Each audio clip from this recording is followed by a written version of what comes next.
Hey guys, it's Katie. I wanted to come on today and talk about the Doodle generations and what they mean. I get this question all the time, or people will refer to, I have to have an F1BB because somebody told me that I needed that because I have allergies, but I don't know what that means.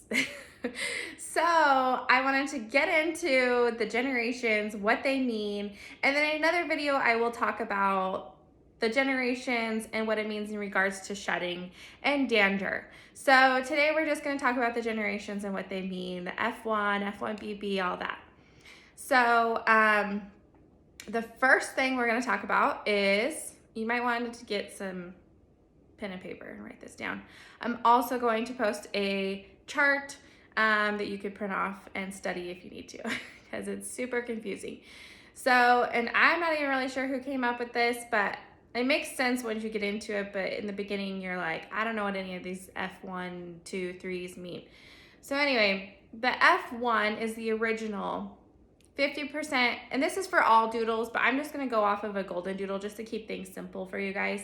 So an F1 would be 50% Golden Retriever, 50% Poodle. And the Poodle could be a toy, mini, or a standard.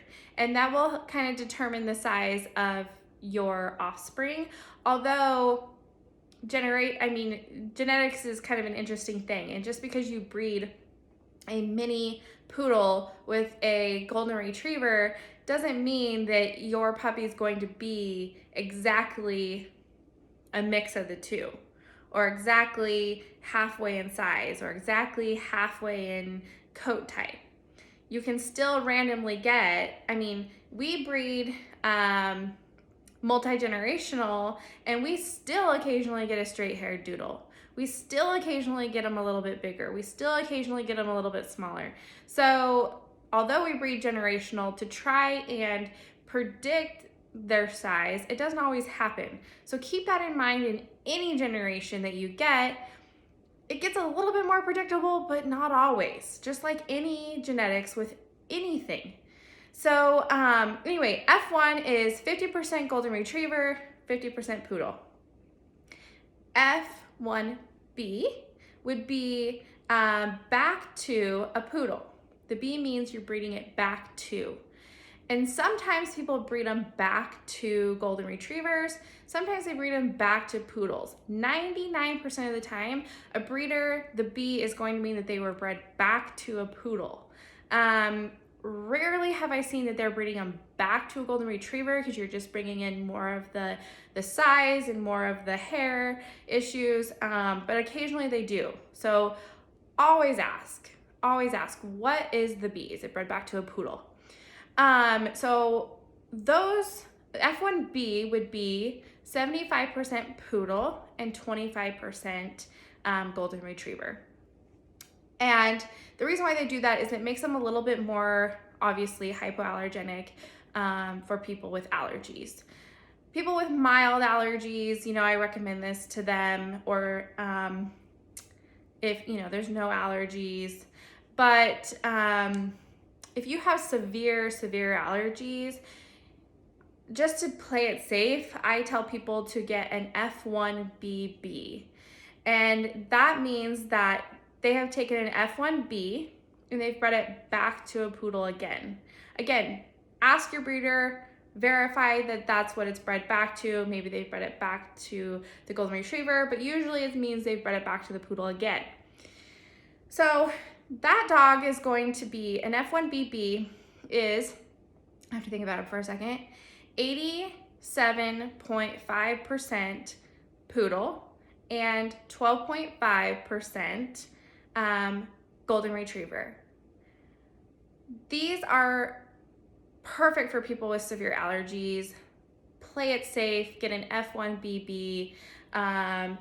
Although it has a lot of Poodle, it still has a lot of characteristics of the other breed, and enough so that it's going to still look like a Goldendoodle and act like a Goldendoodle and all of that. So F1BB for severe allergies is what I always recommend people strive for. And then after that, and I don't know if I explained this yet, but I'm going to say it again. The F1BB is an F1B parent back to a poodle, just so we know. Okay, and then F2 would be, it's multi-generational at that point. So you could be like a F1 and F1, or an F1, yeah, F1, F1 would be F2. So two 50-50 parents together.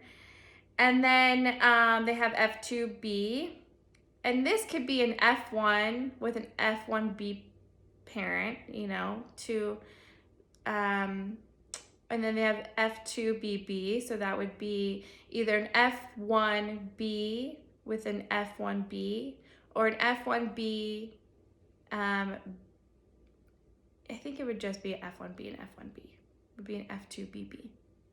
So anyway, then after that, it just pretty much goes to breeders just call them multi-generational after that.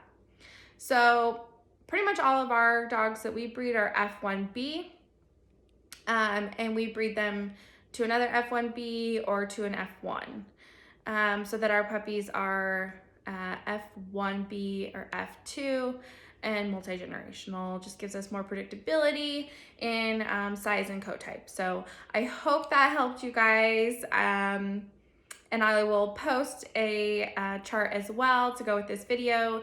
And yeah, let me know if you guys have any questions. Thanks for watching.